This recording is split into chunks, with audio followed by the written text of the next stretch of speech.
Going back, my younger self could sum up Majora's Mask as tedious. Between the time limit and set schedule of the characters, it was tedious in every sense. This was too much for me to really grasp when I was younger. However, there was an inherent charm of the game that was lost on my younger self. Returning to the game years later, I realized just how great this game was because of its surprisingly dark tone. It still is a tedious game to play, but that actually is a strength of the game design.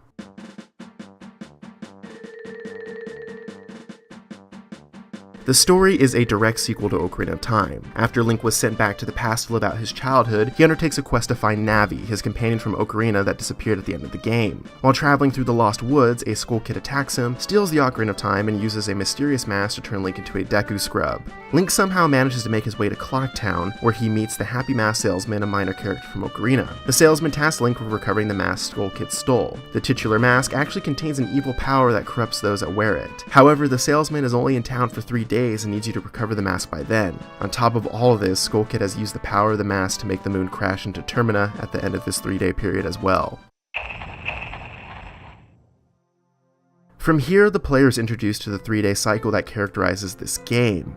This first cycle carries the goal of finding Skull Kid and getting your Ocarina back. Right from the start, it becomes apparent just how intricate this game is. This is mostly due to the focus on side quests. When I was younger, I hated this aspect of the game because that meant there were only 4 dungeons. How can a Zelda game with only 4 dungeons be considered to be good? What was lost on me was how tragic and even puzzle-like the side quests could be. Using the Majora's Mask, Skull Kid caused suffering throughout the entirety of Termina, and the goal of the player was to try to mend the suffering by interacting with the inhabitants of the world.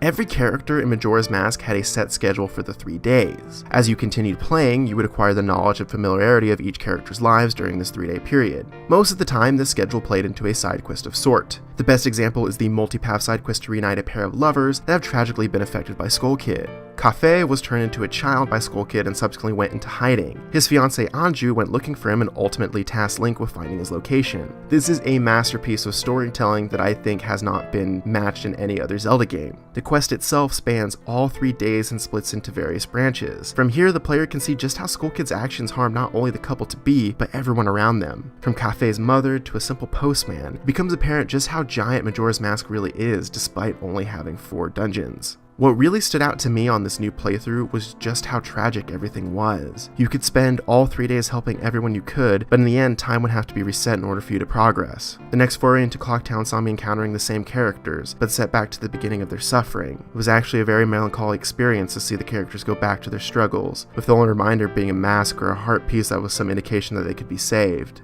It was also a useful reminder to keep on pursuing the main quest. The only way to truly save everyone was to stop Skull Kid.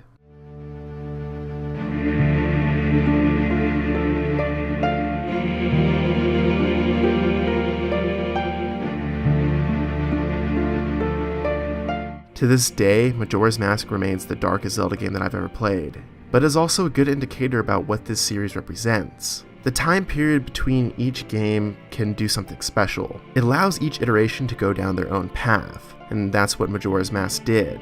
Despite reusing a lot of the same assets from Ocarina of Time, it was completely different in almost every way. And at my age of 23 now, I finally am able to recognize just how amazing of a game it is. It's funny because I received the 3DS remake for Christmas and finally got around to playing it just as the Nintendo Switch conference was happening. And I can credit Majora's Mask with being that game that really got me into making this video series. And with that being said, I'll be back soon with a look at the Zelda game that released during my first year of college. And again, thanks for watching.